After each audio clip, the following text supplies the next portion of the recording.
நிறைய பேர் பார்த்தீங்கன்னா அந்த அக்குப்ரெஷர் பாயிண்ட் சொல்லிக் கொடுங்க அப்படின்னு சொல்கிறீங்க. ரொம்ப ரொம்ப அற்புதமான விஷயம்.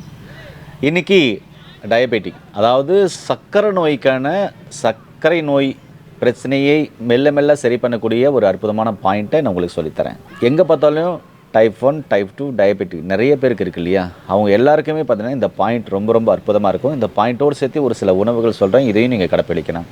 என்னோடய கையை பாருங்கள், தெரியுதுங்களா? இந்த கையில் இந்த ரேகை போகுது இல்லைங்களா? ஏன்னா பாயிண்ட் ரொம்ப ரொம்ப முக்கியம். இந்த ரேகைக்கு கீழே இந்த பாயிண்ட்டு இந்த கட்டை விரலால் இப்படி அழுத்தி அழுத்தி அழுத்தி அழுத்தி விடணும்.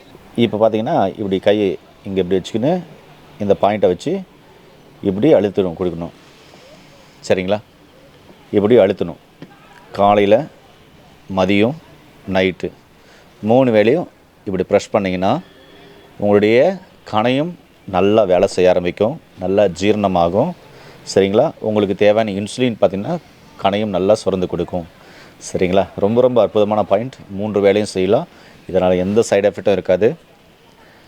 இதை நீங்கள் செய்யும்போது உங்களுடைய சர்க்கரையின் அளவு நல்லா குறையதை பார்க்கலாம். சர்க்கரை நோயால் ஏற்பட்ட பாதிப்புகள், அடிக்கடி யூரின் போகிறது, அசதியாக இருக்குது, சோர்வாக இருக்குது, அதிக பசி, அதிக தாகம், அது எல்லாமே படிப்படியாக குறையும். இது வீட்டில் உட்காந்தாலும் சரி, ஆஃபீஸில் எங்கே இருக்கீங்களோ அங்கே நீங்கள் ஒரு நாளைக்கு ஒரு குறைஞ்சபட்சம் ஒரு 2 நிமிஷம் இல்லை 3 நிமிஷம் 4 நிமிஷம் கூட செய்யலாம். இப்படி 3 வேளை செய்யும்போது உங்களுடைய சர்க்கரையின் அளவு நல்லா குறையும். இதோடு சேர்த்து பார்த்தீங்கன்னாக்கா உங்களுக்கு முளை கட்டின வெந்தயம் ஒரு நாளைக்கு 2 முறை நீங்கள் எடுக்கிறது ரொம்ப ரொம்ப நல்லது.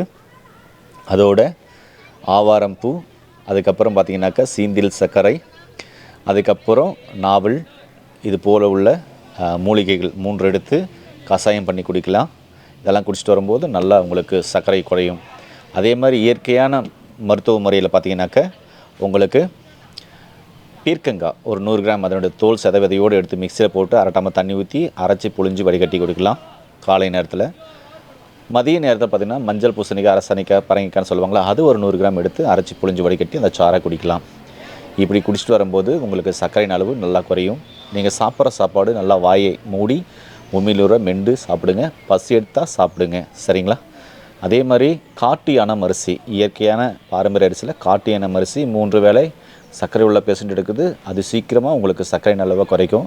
இப்படி இயற்கையான உணவுகள் எடுத்து சரியான உடற்பயிற்சி பண்ணி நீங்கள் எடுக்கிற மாத்திரையோடு இந்த பாயிண்ட்டுங்களை எடுத்துக்கிட்டு வரும்போது உங்களுக்கு சர்க்கரை படிப்படியாக குறைஞ்சி நார்மலாகும். நிறைய பேருக்கு ஆகிருக்கு.